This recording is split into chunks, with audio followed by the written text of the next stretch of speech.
Raríssimos, René de Paula Júnior falando, tô até de vermelho aqui, na verdade foi uma coincidência, tá de vermelho na véspera de Natal. Mas eu queria fazer aqui um último episódio do Roda e Avisa, eu juro que eu vou conseguir costurar espírito natalino com internet, com advertising, com métricas, com marketing direto, etc. Hoje de manhã eu estava lendo, e até vou colocar aqui nos comentários, na descrição desse vídeo, desse áudio também, um artigo muito interessante sobre uma cidade na Finlândia. Não me peçam para reproduzir o nome da cidade, sei lá como é que fala aquilo, que é a cidade mais feliz na Finlândia, e a Finlândia, em princípio, seria, pelo menos de acordo com os critérios e pesquisas aí, o país mais feliz do mundo. Então, como é que é a vida na cidade mais feliz do mundo? Muito interessante, eu recomendo a leitura tal, mas uma das questões que surge, inclusive quando você pergunta para os próprios finlandeses, é assim, como é que você mensura a felicidade? Como é que você mensura? E pronto, agora esse é o meu gancho para o que talvez tenha sido aí um pano de fundo na questão do nosso métier, assumindo que você também trabalha nessa área digital, também trabalha nessa área de internet, marketing, propaganda, etc. e tal. Então eu vou contar uma história recente. Eu estava conversando outro dia com uma profissional que estava bolando ali uma estratégia de comunicação online, e a primeira coisa que veio à cabeça é assim, as métricas que a gente vai usar, as métricas que a gente vai usar, que plataformas dão métricas e tal. E aí um comentário que eu fiz foi o seguinte: e se aquilo que a gente está buscando, a gente realmente precisa nesse momento, não estiver nas métricas? Como é que a gente mensura algumas coisas? Se a gente quer mudar a percepção, isso parece, o Facebook tem alguma API para percepção, ou seja, o LinkedIn, o Twitter, dá percepção sobre se mudou a impressão que as pessoas têm a respeito de nós? Sim, não, talvez. É lógico, alguém deve estar fornecendo isso de alguma maneira indireta, alguma maneira meio matemática, mas esse é o ponto inicial aqui dessa discussão. Então eu vou voltar um pouco no tempo. A minha formação não é publicidade, minha formação é comunicação.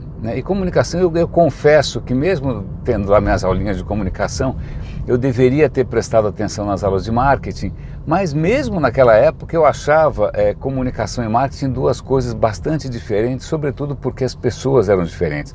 Fui lá um cara tudo engravatado, bonitinho, falar sobre budget, marketing e targeting e métricas, e eu falei, a gente está tentando ali fazer um bom roteiro, ou tentar ser um bom diretor de TV. Bom, então, na verdade, mesmo a formação mais essencial, eu realmente passei meio em brancas nuvens, por assim dizer.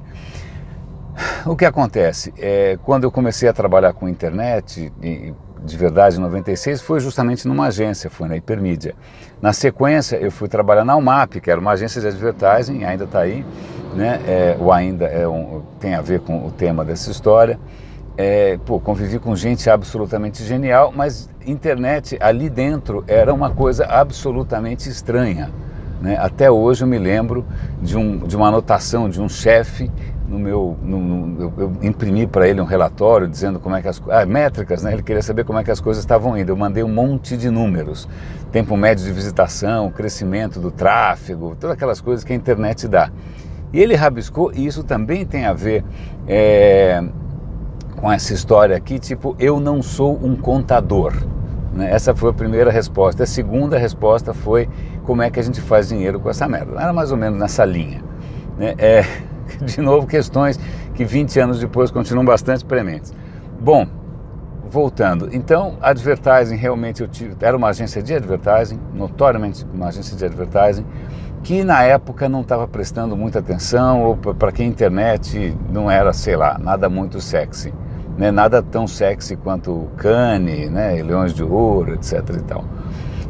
Na sequência, eu fui para o que talvez tenha sido a maior escola, onde realmente eu aprendi muita coisa, que foi a Wunderman. A Wunderman sempre foi uma agência de marketing direto, marketing de relacionamento, e marketing de relacionamento sempre foi muito pautada por mensuração, métricas, databases, né, segmentação, testes, né, aprendizados. Então sempre foi um discurso muito mais racional. Eu lembro que os meus amigos de publicidade, tinha aquela rixa perpétua, né? Marketing direto falando que publicidade era uma enganação, porque não tinha nenhum tipo de mensuração, e publicidade dizendo que marketing também não era publicidade, era um engodo, porque era só matemática, né? Mas de qualquer maneira, acho que isso me influenciou bastante, e mesmo naquela época a gente já percebia, e já fazia inclusive parte do nosso discurso, né? Eu era um dos caras de interactive, né, de digital dentro da agência de marketing direto. Marketing de relacionamento é mais bonito, né? Marketing de relacionamento. Então, um dos discursos, quando a gente ia falar de internet, é que internet era marketing direto em esteroides, né? Anabolizado, né? Para dizer que realmente tinha uma aderência gigante a todo esse pensamento de mensuração, teste, segmentação, conhecer, tal, etc. e tal. Tinha uma aderência gigante dessa mentalidade que nasce com Lester Wunderman, etc. e tal. E, né, bom, em suma, tínhamos razão, tínhamos absolutamente razão. Se bem que ter razão nunca foi necessariamente um consolo. Eu me lembro de vários eventos, uma época a gente fazia parte de um grupo de comunicação e tal, e aí teve um evento qualquer, gigante, de todos os braços do grupo, e aí a coisa mais engraçada é que o pessoal de advertising mostrando aquelas coisas super sexys, interessantes e tal, quando a gente foi apresentar o nosso discurso, os nossos cases, eu lembro de um cara atrás de mim falando: o que esse cara está falando? O que esse monte de número? Né? Não fazia parte, né? Que história é essa de matemática? Então tinha esse abismo, né? Então nunca foi muito gratificante ou muito, sei lá, né? Você nunca conquistou corações e mentes ou ficou o cara mais popular da turma porque você era um cara de marketing direto. Pois bem, salta. A internet realmente, a partir do momento em que essa história toda de mensuração e métricas, etc. e tal, começou a se mostrar poderoso na internet. A internet fornecia sim subsídios para isso. Então, pronto, acho que a gente até esqueceu de onde isso veio, né? Isso veio realmente do marketing direto. E a internet aí foi dominada pela questão dessa coisa mais racional, né? Do marketing digital. Você praticamente tem que ter um diploma do MIT hoje para trabalhar com isso. Você, né, você tem demanda por alguém, gente de business intelligence, estatística, e seja lá mais que for, big data e machine learning, etc. e tal. E o que rola? Nesse meio tempo, o negócio do advertising, né, aquela coisa que mexia com percepção, né, com coisas muito difíceis de se medir, com coisas que são subjetivas, né, que é difícil você pôr um número, né? Como é que você traduz cliques ou, sei lá, o movimento cara, muito difícil. Então o advertising começou a entrar, e eu estou falando agora sem nenhuma propriedade, porque eu não só estou bastante distante, há anos e anos, voluntariamente inclusive, do negócio de mídia, como também mídia nunca foi a minha praia de verdade. Quando eu comecei a trabalhar em digital, a gente construía coisas, e eu ainda continuo me considerando alguém da parte construtiva, construtivismo aqui da internet.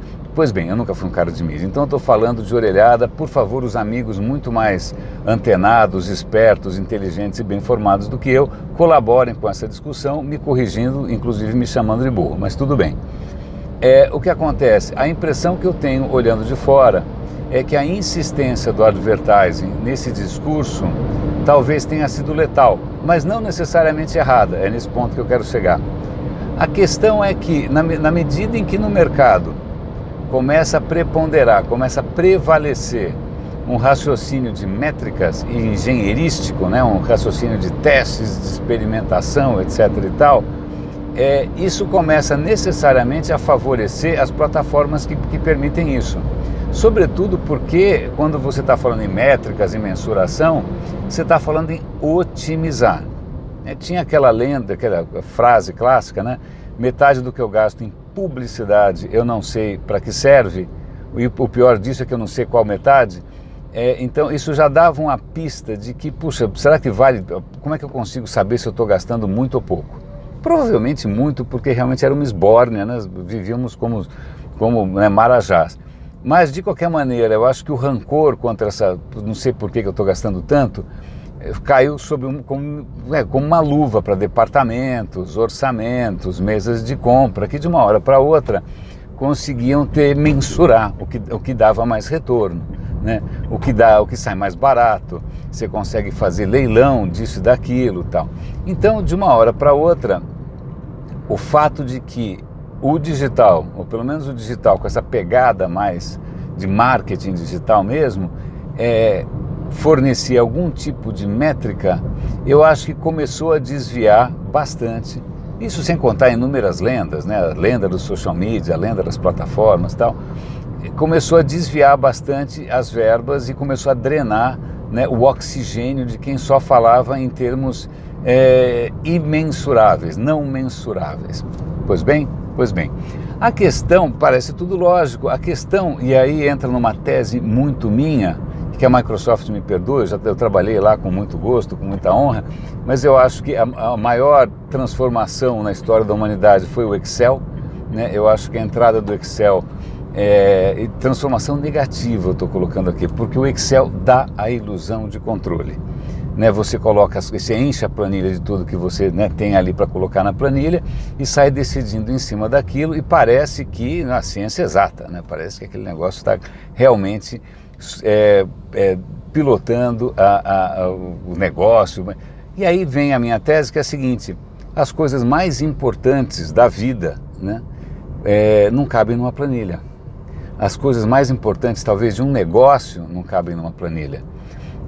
Por exemplo, eu vi gente absolutamente sensacional ser demitida numa canetada, né, ou num clique no Excel, simplesmente porque o Excel não computava salário, computava benefícios, mas não computava capital intelectual, não computava talento, não computava a importância daquela pessoa para a equipe. Isso não aparece no Excel, não aparece. Se aparece, sei lá como é que é mensurado.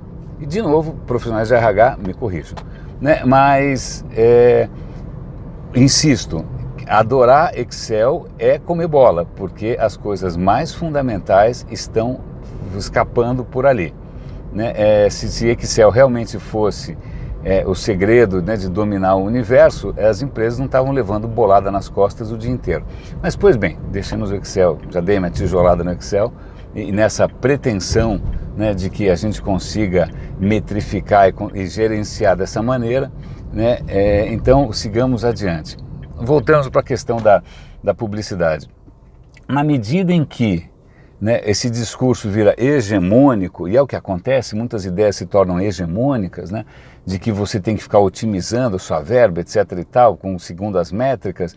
Várias coisas aqui são questionáveis. Em primeiro lugar, as métricas sempre foram muito difíceis de você validar, né? Por exemplo, desde os primórdios dos banners nos portais, era muito difícil você ter uma métrica que você fala, peraí, da onde saiu essa métrica? Era normalmente caixa preta, normalmente o veículo, só ele tinha acesso aos dados. Então como é que você sabia se os números eram verdadeiros, né? E assim isso, de uma certa maneira, continua valendo para grande... Não sei se alguém aqui já tentou compatibilizar, e de novo, eu sou leigo, apanho pra caramba toda vez que eu tenho que fazer isso, porque quando você tenta cruzar números, um Deus nos acuda, os números nunca batem muito bem. E você está na mão de métricas que, muitas vezes, o que elas querem dizer, né? Eu lembro, algum tempo atrás, quando o social media começou a virar uma coisa, né? E aí fica aqui também o meu ressentimento com quem mascarou demais, dourou demais essa pílula, né? Então, por acaso, as plataformas conseguiam medir algumas coisas. Na verdade, não é que elas saíram desde o começo querendo mensurar aquela coisa, simplesmente eram números que a plataforma dava. É fácil registrar quantas vezes o cara clicou, é fácil registrar quantas vezes o cara clicou num botão. E aí, o que quer dizer exatamente o cara clicar num like, sobretudo num tempo em que o único botão era like? Hoje você tem mais, né? Tem coraçãozinho, tem carinha brava e tal. Mas o que quer dizer isso exatamente? Aí, para, né, sei lá, inventar uma história de trás para frente, isso quer medir engajamento. Agora, seja lá o que quer dizer engajamento. Né? E aí é lógico também, uma vez que qualquer métrica que é inventada, e aí escrevam isso eu ouvi de alguém da área, toda a métrica que é inventada, ela começa a imediatamente perder o valor, porque alguém vai descobrir uma maneira ou de maquiar essa métrica, ou gerar essa métrica de uma maneira, digamos, espúria. Né, ou com robozinhos, ou seja o que for. Na hora que olha, o que vale mais agora é quantos followers você tem no Instagram, no dia seguinte vai ter alguém na Índia vendendo followers no Instagram. Simples assim. Então são métricas que, primeiro, são completamente arbitrárias, o significado delas é completamente obscuro, né? Mas é número, né? Número, a hora que você vê número, você não pergunta de onde veio, né? Número, ainda mais quando o número é bonito, né? Ninguém pergunta de onde veio. É assim que muito impostor bonitão e impostoras gostosonas sobrevivem, né? Basta você ser sexy o suficiente, não importa de onde você veio. E aí vem um festival, né? Eu me lembro de histórias que de repente, um case de um cliente teve 5 milhões de views, né? E aí o cliente fica felicíssimo, aí uma outra área do cliente resolve também investir no digital, mas ele teve 3 milhões de views, teve menos do que o outro, embora a ação fosse muito mais interessante, muito mais inteligente. Eu falei, dane-se que é mais inteligente, dane-se que é melhor, eu quero ter mais views, né? Simplesmente é uma competição interna por uma métrica completamente irrelevante. E aí toca fazer algum tipo de maracutaia para o cara ter 10 milhões de views e sair dando pirueta. Pois bem, então saímos nessa neura dos números, e eu acho nesse meio tempo, olhando de fora de novo, que o pessoal que trabalhava com aquilo que é subjetivo, que é qualitativo, não conseguiu fazer frente a isso, não conseguiu fazer frente a essa febre que se autoalimenta de números, e estamos vendo aí, 2018 acaba com a DM9 desaparecendo, né? E tantas outras agências em crise, sendo compradas e tal. E de novo, eu quero aqui solidarizar, porque eu acho, sim, hoje, é o que é engraçado, eu já cuspi nesse prato inúmeras vezes, mas hoje eu dou a mão à palmatória. Eu acho que percepção é importantíssimo. Eu acho que as coisas que ninguém consegue medir são importantíssimas. Na verdade, talvez elas sejam mais importantes do que as porcarias que a gente consegue medir numa plataforma que a gente não tem o menor controle, né? Percepção, você percebe que é tão importante que quando alguém quer influenciar uma eleição nos Estados Unidos, eles vão influenciar o quê? Percepções. Eles vão fazer um jogo gigante de manipulação, de percepção. Claro, usando ferramentas do digital e tal, mas mostrando o quanto a percepção é um troço complexo e poderoso, né? Então eu dou aqui a mão à palmatória, meus amigos de branding, meus amigos de comunicação, eu lamento que a gente tenha sido soterrado, né? Tenha sido realmente asfixiado, né, por um monte de números que talvez não façam um puto de um sentido, que de repente o cara está só pensando no raio do bônus, né, números que já perderam qualquer conexão com o propósito, com o sentido do negócio, ou seja o que for. Então eu solidarizo com vocês, eu acho isso uma pena, não sei como recuperar isso, né? Acabo de ter um exemplo muito recente, gente novinha também caindo nessa armadilha de que vamos fazer aquilo que dê bons números. Eu falei, cara, e se o que a gente precisa não tiver número? Né? E se o que a gente precisa for soft, não for uma coisa hard, né? Então, só para meio encerrar, porque vocês realmente me acompanharam não só num trajeto meio tortuoso de pensamento, mas também num trajeto até o centro velho da cidade. O centro velho que para mim tem um valor afetivo gigante, porque eu cresci aqui no centro de São Paulo, eu cresci aqui na Praça da República, na Avenida São Luís, aqui na Rua Boa Vista. Estou chegando aqui numa parte que é muito querida para mim, e aí eu estou fechando esse episódio, fechando esse ano aqui no Roda e Avisa,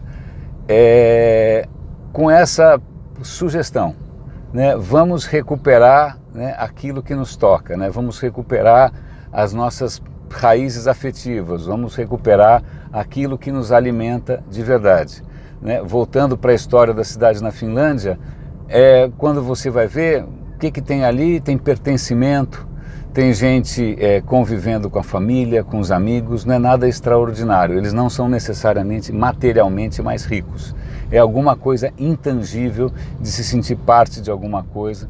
E eu acho que o Natal pode de alguma maneira dar uma pista disso, que o seu Natal seja literalmente, incomensuravelmente ou imensuravelmente genial. Raríssimos. Um grande abraço. Agora vocês me acompanharam praticamente porta a porta. Vou aproveitar a parada aqui. Um grande abraço e até o ano que vem.